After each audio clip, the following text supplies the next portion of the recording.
cara. Brasil e Chile, jogo de eliminatórias da Copa do Mundo.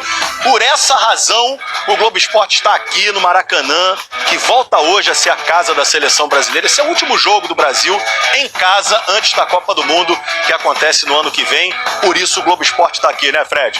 Exato, é aquela famosa noite gostosinha, né, Escobar? Assim, jogo bom, o Brasil tentando buscar ali uma retomada, né, na boa fase. E nada melhor do que pegar o Chile, que, né, tá em crise. Chama o Chile, ainda mais porque é o último colocado das eliminatórias, né? Então, acho que é uma bela de uma tarde aqui pra gente no Globo Esporte e uma boa noite também pra gente assistir o Brasil e Chile. A famosa carne assada do momento é a seleção chilena. Vamos pra cima deles.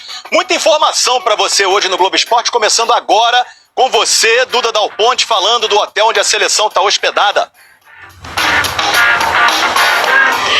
E aí, Escobar, muito boa tarde pra você, pro Fred, pra todos que nos acompanham no Globo Esporte. Nesse momento, os jogadores acabaram de almoçar e estão descansando aqui no hotel. Amanhã foi muito tranquila por aqui e teve uma visita especial. David Ancelotti, filho do Carlo Ancelotti, veio dar um abraço no pai. Ele que na última data FIFA, em junho, era auxiliar técnico da seleção brasileira e hoje é comandante do Botafogo. A última conversa dos jogadores com o Carlo Ancelotti vai ser aqui no hotel por volta de 6h30. Às 7h, a delegação parte em um ônibus direto para o Maracanã. E o Brasil vai vir para cima do Chile hoje, viu? Vamos ver a provável escalação do Brasil para hoje?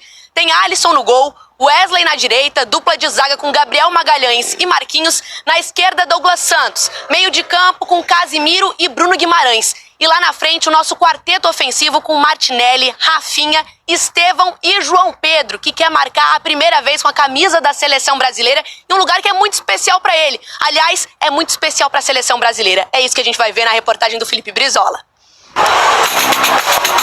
A logística da seleção tem um combo que funciona muito bem. Preparação na calmaria da Serra em Teresópolis e a energia de uma noite no Maracanã. Do Brasil! Aliás, o histórico do time no estádio é animador. 118 jogos, 84 vitórias, 24 empates e apenas 10 derrotas. Uma atmosfera para deixar ansioso até um treinador com 5 décadas de experiência no futebol. Para mim é uma nova experiência, é muito bonita e nesse sentido, a primeira vez no Maracanã, no templo do futebol mundial, então é uma nova experiência que sempre tendré no meu recuerdo. A seleção faz no estádio a última partida no Brasil antes da Copa do Mundo. E o Ancelotti deve usar uma equipe ofensiva com 4 atacantes: João Pedro, Estevão, Rafinha e Martinelli. Depois de um ciclo turbulento, o time enfim vai jogar mais leve com a vaga no Mundial já assegurada. Tira um pezinho das costas, é óbvio que a gente vestindo a camisa da seleção, a gente tem a obrigação de estar ganhando, de estar classificado, é normal. Mas ajuda principalmente os mais novos. Para ficar ainda melhor, o jogo é contra o maior freguês. A expressão "tá em crise, chama o Chile" tem fundamento estatístico. Careca, abriu o lance, perna esquerda, bateu, vai entrar! No estágio em que o Brasil tem o aproveitamento alto contra o adversário que mais perdeu da seleção, a equipe pode se despedir do público com uma ótima impressão. Saímos do jogo contra o Paraguai muito contente, muito satisfeito. Penso que a equipe jogou muito bem. Teve uma boa atitude no campo, defensiva, ofensiva, bom jogo, intensidade, jogar intenso, forte a nível defensivo, fazer uma boa pressão ofensiva e jogar rápido com bola. Roger, Rafinha, Estevão, Martinelli, João Pedro. Bom. Muito bom. E muito parecido com o que ele fez contra o Paraguai em São Paulo, no jogo da Arena do Corinthians lá, né? Com Cunha, que não pode jogar porque foi cortado, Vinícius não pode jogar porque tá suspenso, e aí ele coloca a dupla do Chelsea, né? Estevão e o João Pedro. Então, muita mobilidade. Eu acho que todos os 4 ali, tirando o João Pedro, né? Esse mais centroavante, que vai ter uma mobilidade um pouco mais cercada. Você tem Estevão, Rafinha e Martinelli, conseguem flutuar em 3, 4 posições, e isso dá mobilidade para que esse ataque do Brasil seja muito bem municiado pelos homens de meio campo, e até porque enfrenta também uma seleção muito fraca, né? E aí você tem que ir para cima mesmo, tem que se despedir em casa com uma grande vitória. Vamos para as informações. Eu vou começar com esse balanço financeiro aí da janela de transferência do Flamengo.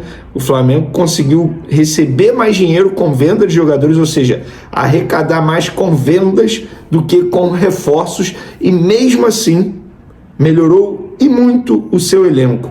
De 2019 para cá, eu não tenho dúvidas, é o melhor elenco que o Flamengo tem, sem sombra de dúvidas. É por isso que eu falo, você torcedor rubro-negro, você tem que ficar extremamente motivado, animado, otimista com o Flamengo, não só nessa temporada, porque as contratações que vieram, amigo, são jogadores que vão render bastante nos próximos anos. Vamos para as informações. Vamos lá. O Flamengo contratou nessa janela Emerson Royal, que custou 58,7 milhões de reais. Saul, que chegou sem custo de operação ao Flamengo. O Flamengo só negociou salário e luvas. Carrascal, que o Flamengo pagou 12 milhões de euros, que dá em torno de 76,8 milhões de reais, e Samuel Lino, que é o preço fixo de 22 milhões de euros, 141,5 milhões de reais. Esses jogadores, totalizando eles, ainda teve o Jorginho, tá? Que também chegou de graça, tal como o Saul, 277 milhões de reais. As saídas foram: o Flamengo negociou aí 7 jogadores. Vamos lá. Wesley, Gerson, Vitor Hugo, Lucas Furtado, querendo ou não a gente bota nesse balaio aí, Matheus Gonçalves, Lohan e Chola. Só que o Wesley, vendido por 25 milhões de euros, dá 162,2 milhões de reais. Gerson, 25 milhões de euros, mas na ocasião o valor do euro estava um pouquinho menor, ou seja, ficou 160,6 milhões de euros. Matheus Gonçalves, vendido ao Ali por 9 milhões de euros. Lohan foi emprestado ao Pisa, mas o Flamengo ganhou 500 mil euros pelo empréstimo, dá 3,1 milhões de reais. E o Chola, que o Flamengo vendeu 50% por 2,1 milhões de reais. Isso dá aí 378,5 milhões de reais. Ou seja, o Flamengo ganhou mais com as saídas, com jogadores que não eram utilizados, não estavam sendo muito utilizados, exceto Wesley, obviamente, 2 jogadores considerados titulares, mas Matheus Gonçalves, Lohan, Chola, Lucas Furtado não eram utilizados pelo técnico Felipe Luiz.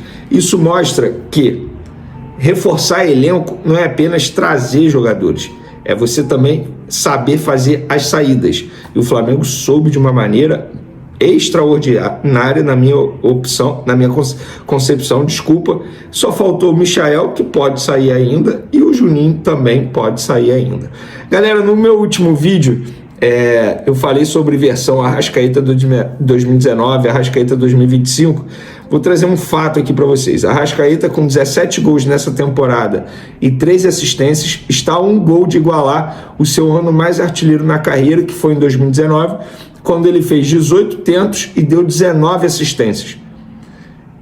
Então, eu vou deixar a pergunta para vocês e vocês vão comentar à vontade. Arrascaeta vive o melhor ano da carreira ou será difícil superar 2019? Podem comentar à vontade. Eu já falei o que eu penso. Para mim, ele vive o melhor ano da carreira dele em todos os sentidos.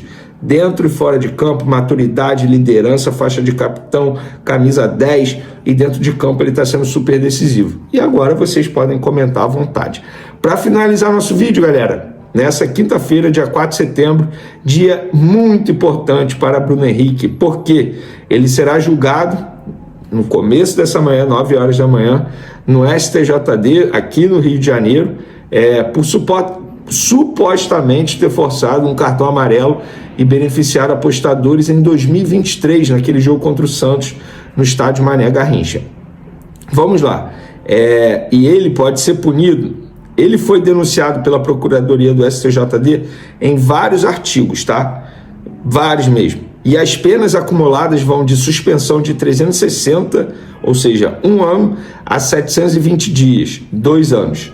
E suspensão de 12 a 24 partidas e 3 multas de 100 a 100 mil reais. Então ele pode pegar 2 anos de suspensão, galera. Ou até 24 partidas. Gente, assim, é torcer para que isso não aconteça, porque se isso acontecer, estamos falando de um Bruno Henrique já com uma certa idade avançada, e se ele ficar 2 anos parados, como vai ser o retorno desse jogador? Obviamente não vai voltar muito bem, e se voltar, porque a gente não sabe qual vai ser a decisão, caso ele tome essa suspensão de 2 anos. Agora, o que me chama a atenção, e assim, sem juízo de valores, tá? Pelo amor de Deus, não estou aqui dizendo que o STJD está errado, mas me chama a atenção a agilidade para resolver a situação do Bruno Henrique e a falta de agilidade para resolver as pendências financeiras de clubes que devem a outros clubes aqui no Brasil. É o caso do Atlético Mineiro devendo ao Cuiabá, do Internacional devendo ao Flamengo, do Santos devendo ao Cuiabá, e a CNRD, uma demora danada. O Flamengo entrou com uma ação contra o Internacional há 10 meses e até agora nada. Então, assim, por que não é a mesma agilidade para resolver os 2 casos? O Internacional acabou de vender um atacante, Wesley, por 54 milhões de reais. Por que a CBF não interfere, não se mexe e, entre aspas, obriga o clube a pagar uma dívida com outro clube? Tendo em vista que a CNRD já julgou que o Internacional tem que pagar o Flamengo. Então fica aqui o questionamento para vocês. Empresa, né? Surgiu alguma oportunidade. Eles fizeram, por exemplo, uma consulta sobre o Marcos Leonardo, mas o jogador quer jogar no São Paulo. Foi a informação que o Flamengo recebeu. Então o Flamengo não foi adiante. Fizeram somente uma consulta. E assim ficou. E agora está rolando essa possibilidade de o Marcos Leonardo jogar no São Paulo. Eu acho só que eles não foram buscar um zagueiro e não há nenhuma demonstração de confiança nos jovens zagueiros. É isso que eu acho preocupante para o médio prazo da temporada. Esse próximo jogo com o Juventude já não vai ter o Léo Ortiz. Aí joga o Danilo, tudo bem. E na hora que não tiver 2 deles? Se durante o jogo um dos 2 se machuca, Danilo ou Léo Pereira, vai entrar o Cleiton? Tá tudo bem? Vai entrar o João Vitor? Enfim, acho que foram muito pouco utilizados. Quando entrar, vai entrar ou na fogueira ou assim, sem ser muito testado. Só esse que é o ponto. E o centroavante, né? O Flamengo buscou o centroavante para o lugar do substituto do Pedro, alguém que brigue pela posição com ele, e não conseguiu. Tentou bastante o Lucas Beltrán. Castelhanos ainda nem conta. Para mim aquilo foi cortina de fumaça no meio daquelas confusões todas. Segundo informações do jornalista Antônio Carlos, Matias Vina está de saída do Flamengo para defender o Fluminense, já que o jogador busca mais minutos em campo e uma sequência que lhe permita estar em boas condições físicas e técnicas visando a disputa da próxima Copa do Mundo. No Flamengo ele acabou perdendo espaço e se tornou a terceira opção do técnico Felipe Luiz, que atualmente vem dando prioridade para Alex Sandro e Ayrton Lucas nas laterais. Diante desse cenário, o Fluminense entrou em ação e já apresentou uma proposta concreta oferecendo um contrato de 3 anos para o jogador. Vina vê essa mudança como positiva por acreditar que no clube tricolor terá mais oportunidades de atuar como titular e manter um ritmo competitivo, algo que no Flamengo vem sendo cada vez mais difícil pela forte concorrência na posição. A notícia gerou repercussão entre os torcedores rubro-negros que sempre demonstraram carinho e respeito pelo jogador. Muitos lamentam a possibilidade de sua saída, mas entendem que é natural pela busca de mais protagonismo e tempo de jogo. O Fluminense, por sua vez, se enxerga em Vina um reforço importante para fortalecer seu elenco e dar mais consistência defensiva. A diretoria tricolor está confiante no acerto e acredita que a chegada do jogador uruguaio pode ser determinante para elevar o nível da equipe na temporada. Enquanto isso, no Flamengo, Felipe Luiz segue firme em sua ideia de contar principalmente com Alex Sandro e Ayrton Lucas, o que torna cada vez mais improvável a permanência de Vina no clube. O negócio deve avançar nos próximos dias e pode ser oficializado em breve caso as partes cheguem a um acordo definitivo, o que parece ser apenas questão de tempo diante do interesse mútuo entre Fluminense e jogador. Agora eu quero saber a opinião de vocês. Você venderia Matias Vina para o Fluminense? Sim ou não? Deixe sua opinião no comentário. Não esqueça de curtir o vídeo e inscreva-se no canal para não perder nada do Flamengo. Até a próxima e saudações rubro-negras!